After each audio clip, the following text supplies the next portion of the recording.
우리가 살다 보면 무수하게 많은 선택을 하게 되잖아요. 근데 그 선택을 할 때 보면 내가 진짜로 생각하고 그 생각에 대한 결과로서 어떤 선택을 하게 되는지, 아니면 다른 사람들이 하는 길을 선택한 것을 그냥 똑같이 생각 없이 따라하고 있는 건지 한번 생각해 본 적이 있습니까? 보통 그렇게 얘기를 해요. 주도자는 5%, 나머지 95%는 그냥 따라쟁이일 뿐이다. 사람들은 자기 멋대로 하도록 내버려두면 보통은 그냥 다른 서로를 모방하게 된다 라고 합니다. 네, 안녕하세요. 오늘은 하루 한 번 삶에 대한 끄적임 427일째 되는 아침이고요. 오늘도 똑같이 4시에 일어나서 이 로버트 치알디니의 설득의 심리학을 읽고 있고, 이렇게 생각하면서 끄적이고 있습니다. 오늘 읽은 건 네 번째 챕터예요. 사회적 증거 원칙에 대해서 읽었거든요. 이게 가장 중요한 게 뭐냐면, 아까 서두에서 얘기했던, 사람들은 대부분 다른 사람들이 행동하는 것을 보고 그냥 생각 없이 누르면 반응하는 것처럼 그냥 자연적으로 똑같이 따라하게 된다는 거죠. 모방하게 된다는 거예요. 모방할 때 그냥 편안함을 느끼기 때문에 아무런 생각 없이 그냥 똑같이 일상생활로 유지하게 된다. 그래서 혹시나 중간에 다른 사람하고 다르게 행동하려고 그러면 이 뇌에서 독립된 고통이라는 어떤 편도체에서 활성화가 돼서 약간 불편함을 느낀다는 거예요. 그래서 사람들은 그 불편함을 느끼지 않게 하기 위해서 다른 사람들과 동조화되는 현상을 자연적으로 선택하게 된다라고 이 책에서 소개를 하고 있습니다. 너무 재밌는 게 많은 것 같아요. 우리가 일상생활을 한번 돌아다 보면 생각 없이 우리는 그냥 평범하게 똑같이 그냥 무의식적으로 생활하게 되잖아요. 이렇게 출근할 때도 보면 똑같은 사람들 뒤를 똑같이 따라가고 있죠. 근데 여기서도 어떤 재밌는 예시들을 많이 하는데, 그 지하철 탈 때 갑자기 지하철에 딱 정차한 거예요. 그리고 맞은편에도 지하철이 딱 열려 있죠. 지하철이 딱 서 있어요. 이렇게 플랫폼에서 양쪽에 지하철이 서 있는 거예요. 근데 이 문이 열려진 거죠. 문이 열렸고 양쪽 문이 딱 열렸어요. 근데 아무런 방송도 없고 그냥 그대로 열린 상태로 몇 분간 정차를 하게 된 거예요. 그랬을 때 사람들이 어떻게 행동하는지 아세요? 이 책에서는 런던에서 실제로 일어나는 그런 것들을 예시를 들었는데, 방송도 없고 가만히 있으니까 사람들이 처음에는 뭐지? 어떻게 해야 되는 거지? 이렇게 경험이 없는 불확정성인 어떤 그런 상황에 놓여지게 된 거죠. 그랬을 때 몇몇의 사람이 그 반대쪽 기차로 넘어간 거예요. 그랬더니 몇몇이 넘어가니까 그걸 보고 사람들이 똑같이 동조화 현상을 하게 되는 거죠. 그러다 보니까 조금 시간이 지나니까 이 열차에 있는 사람들이 다 일로 넘어갔어요. 근데 더 웃긴 건 그 상태로 조금 더 지나다 보니까 여기서 다시 돌아오는 사람이 생기는 거예요. 몇몇이 또 넘어가게 된 거죠. 다시 돌아오게 된 거예요. 그러니까 그걸 보고 우르르 몰려갔던 사람이 다시 또 우르르 몰려왔어요. 처음 시간이 한 5분, 10분 지났는데 여기 있던 사람이 일로 다 옮겨갔다가 다시 일로 다 옮겨와서 처음 그 상태로 다시 돌아오게 된 거죠. 그때 되게 웃긴 거라는 생각이 좀 드는 거죠. 사람들 스스로도. 그냥 어떤 판단을 내릴 때 다른 사람들이 하는 행동을 보고 똑같이 따라할 때 편안함을 느끼기 때문에 이러한 상황들이 발생하게 된 거예요. 우리 일상에서도 이런 경우들이 너무 많잖아요. 진짜로 예를 들어서 저도 비행기를 탈 때 이렇게 공항에서 게이트가 이렇게 있어요. 근데 사람들이 똑같이 그 뒤에 줄지어서 똑같이 따라가거든요. 짐을 들고. 근데 이렇게 제가 보니까 가까운 길을 놔두고 돌아가는 거예요, 다들. 그래서 한참을 제가 한번 지켜봤어요. 그랬더니 진짜 대부분 한 명도 그냥 그 새로운 길로 안 가고 그냥 생각 없이 그냥 쭉 따라가고 있더라고요. 그래서 와, 이거 되게 신기하다. 그래서 제가 한번 그 새로운 길로 이렇게 딱 갔거든요. 일부러 뒷사람이 따라올 수 있게 일부러 보여주면서 천천히 걸어갔어요. 그랬더니 한두 사람이 따라오고 한 3명, 4명이 되니까 그다음부터는 우르르 그 줄이 새로 생겨서 가까운 길로 돌아가게 되더라고요. 그래서 와, 그다음부터는 이제 먼 길로는 안 가고 가까운 길로 다 가게 되는 거예요. 그래서 생각보다 평상시에 사람들은 그렇게 생각하고 뭔가 더 좋은 방법이 있음에도 생각하지 않고 그냥 남들 똑같이 모방하면서 살아가고 있구나라는 걸 느꼈거든요. 여기 책에서도 똑같은 내용을 하고 있어요. 그래서 대부분의 사람은 다 모방을 한다는 거예요. 그때 마음 편안하니까. 그랬을 때 이게 이제 상호성, 사회적 증거 원칙, 사회적 증거 원칙이라고 하는데 이러한 상황이 더 많이 발생되는 세 가지 조건을 얘기를 들어요. 여기서는. 그래서 첫 번째가 불확정성.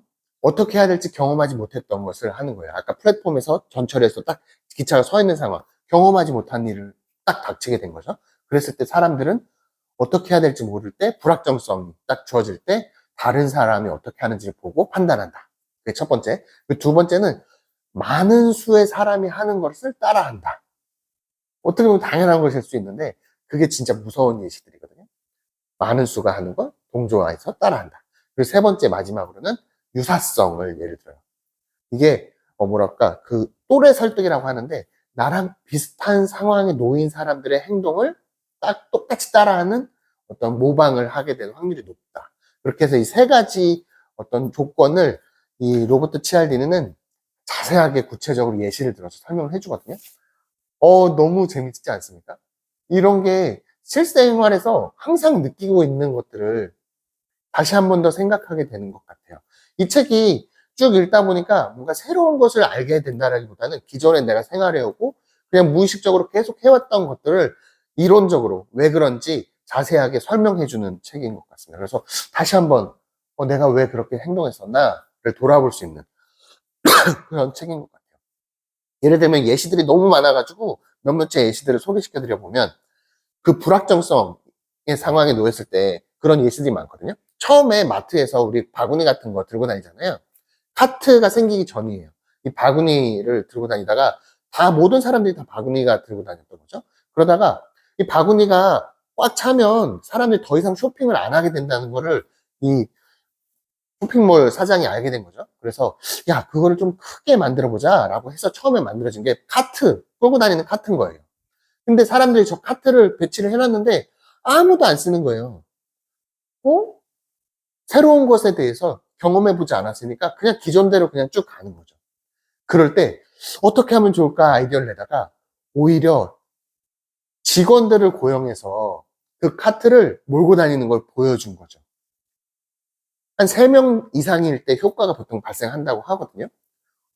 그 카트를 딱 끌고 다니는 모습을 보여주자마자 사람들이 저 방법도 안전하구나 라고 딱 보자마자부터 그게 자연스럽게 카트가 완전히 이제 들고 다니는 것보다 카트를 더 많이 사용하게 되는 거죠.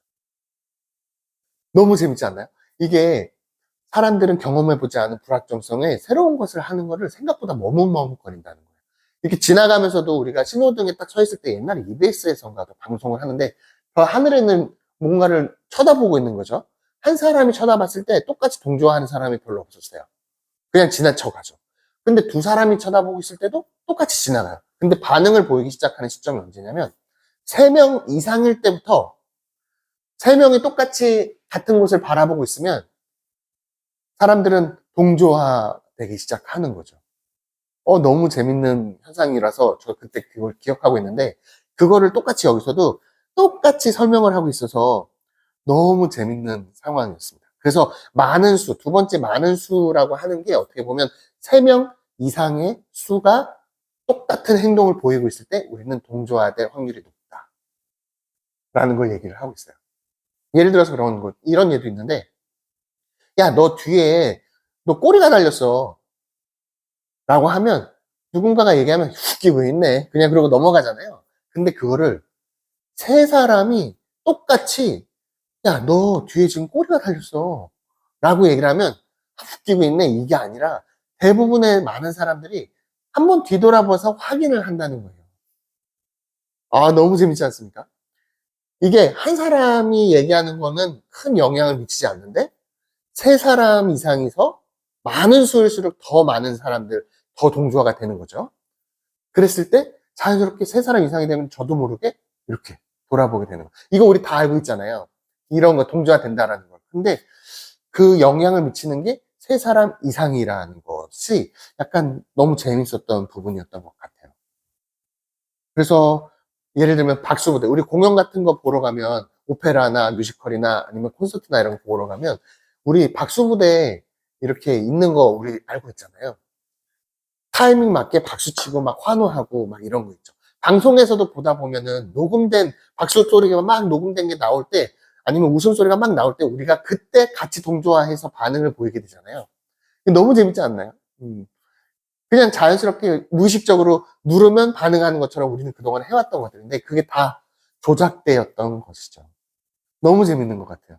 마지막에 유사성에 대해서도 얘기가 나오는데 이게 방송에서 예를 들어서 그런 거예요. 요즘에 자살이 너무나 많아졌다라고 보도가 된 거예요. 10대의 자살이 너무나 많아졌다라고 보도가 돼서 그게 사회적인 문제다라고 보도가 되면 안타깝게도 그 보도가 된 것을 그 시점으로 해서 자살률이 10대 자살률이 더 늘어나게 되는 거예요. 그 보도된 것으로 또래 지금 나랑 비슷한 상황에 놓인 사람들이 자살을 하고 있구나라는 거를 거꾸로 그 보도를 통해서 알게 되니까 그 또래에 있는 그 비슷한 사람들이 선택할 때 자살을 선택하게 된다는 거예요. 또래 설득. 나와 비슷한 사람이 하는 행동을 유사한 사람들이 하는 행동을 나도 똑같이 따라하게 된다. 이거 너무 이거를 악용하는 경우도 많이 생길 수 있는 거죠. 막 범죄가 늘어나는 거예요. 예를 들면 요즘에 범죄율이 너무 늘어나고 있어요. 라고 보도가 되면 그 보도 때문에 이게 일반적인 상황이구나. 라고 똑같이 모방하게 돼서 행동하게 될 확률이 높아진다는 거죠. 너무 재밌는 예시들이 너무나 많아갖고 막 이런 거 막 베르테르 효과. 이 젊은 베르테르의 슬픔에서 자살하는 거. 그걸 보고 유럽에서 자살이 한때 막 유행하게 됐다는 거예요. 그런 거. 그리고 카피캣 범죄. 모방 범죄죠.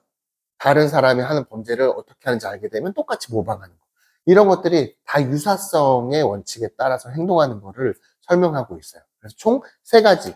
이렇게 상호적으로 사람들은 어떤 사회적인 증거에 의해서 우리가 많은 사람들이 행동하는 것을 따라해서 사회적으로 어떤 뭔가 하고 있는 사회적인 증거에 의해서 우리가 행동하게 되는데 거기에서 영향을 주는 요소가 세 가지가 있다. 불확정성일 때, 그리고 많은 사람이 행동할 때, 그리고 나와 비슷한 유사한 사람이 하는 행동을 따라하고 동조화되는 경향이 있다라는 거를 이 책에서는 이론적으로 그리고 구체적인 사례를 들어서 설명해 주고 있습니다. 그러면 중요한 게 뭐냐? 어떻게 하면 이 비행기가 자동 항법 장치로 날아가고 있는 상황에서 그냥 그것만 믿게 되면 잘못됐을 때 이렇게 사고가 날 수도 있잖아요. 우리는 이 자동적으로 무의식적으로 계속 행동하는 중에도 순간순간 알아채야 된다는 거예요.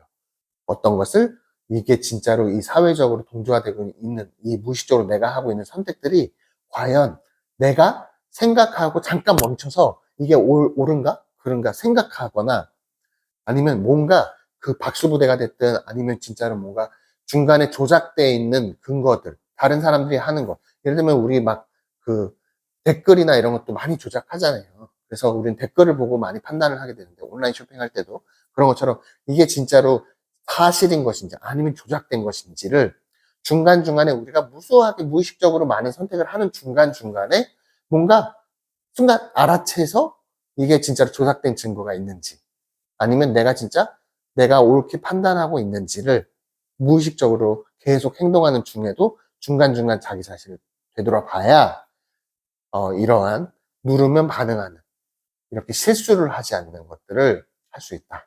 이게 진짜 무서운 얘기거든요. 이거 막 옛날에 UFO가 나오는 그 지구 멸망, 종말론을 믿고 있었던 사람들이 집단 자살하고 막 이런 거 있잖아요. 그런 게 다 남 얘기 같지만 그냥 동조화가 돼서 행동하는 거예요. 너무 무섭지 않나요? 특히나 더 그거를 확률을 높이는 건 고립되어 있는 거죠. 고립되어 있는 상황에서 다른 정보가 없이 그냥 내 주변만 나와 유사한 상황에 놓인 사람들이 행동하고 선택하는 것을 보게 되면 나도 똑같이 행동해서 그냥 그 자살약을 먹게 되는 수백 명의 사람이 한 곳에서 900명 이상 되는 사람, 1000명 가까운 사람이 똑같이 자살하게 되는 그러한 상황에 놓일 수 있게 되는 거죠. 그게 그 사람들이 못나서 그런 게 아니잖아요.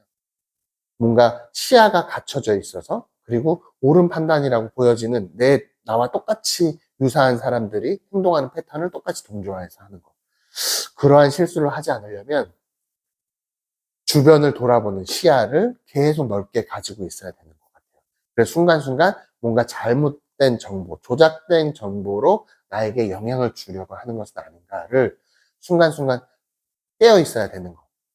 이게 누가 얼마 전에 제가 읽었던 책에서도 똑같은 얘기 하는데, 내가 바라는 건 오직 하나다. 또렷한 의식 상태를 유지하는 것이다. 라는 것도 떠올라서 계속 또렷하게 내가 선택해서 살아가고 있는지를 계속 돌아다 보는 게 습관처럼 돼 있어야지 이런 실수를 하지 않는 것 같다라는 생각을 하게 됐습니다. 이거 너무 재밌는, 오늘도 너무 재밌게 이 책을 읽고 있어요. 너무 쉽게 잘 읽혀서. 근데 양은 조금 많아요. 그래서 급하게 뭐 쭈르륵 읽는 것보다 제일 중요한 건 나의 생활에 접목을 시킬 수 있느냐가 진짜 중요하잖아요. 그래서 예를 들면 앞서서 얘기했던 칭찬하는 것, 다른 사람을 설득할 때 그냥 그 사람이 칭찬하는 것도 그 사람의 행동 변화를 하는 거, 절대 내가 설득할 수 없다는 거, 그냥 자기 스스로가 행동할 때 칭찬하는 것만으로도 그 사람의 자존감을 높이고 그게 나를 좋아하게 만들어주는 그런 것들도 여기서 설명했었잖아요. 그런 거를 내 일상생활에서 하나씩 녹여가는 거죠. 그래서 어제는 계속 와이프도 그렇고 애들도 그렇고 칭찬을 하려고 노력하거든요. 그렇게 일상생활에서 하나씩 접목하는 거. 오늘 또 읽은 내용은 내가 지금 무의식적으로 하고 있는 행동들을 한 번씩 중간에 내가 의도하지 않은 것들이 들어가 있는지 한번 돌아다 보는 계기가 되는 것 같습니다. 너무 재밌게 읽고 있어요.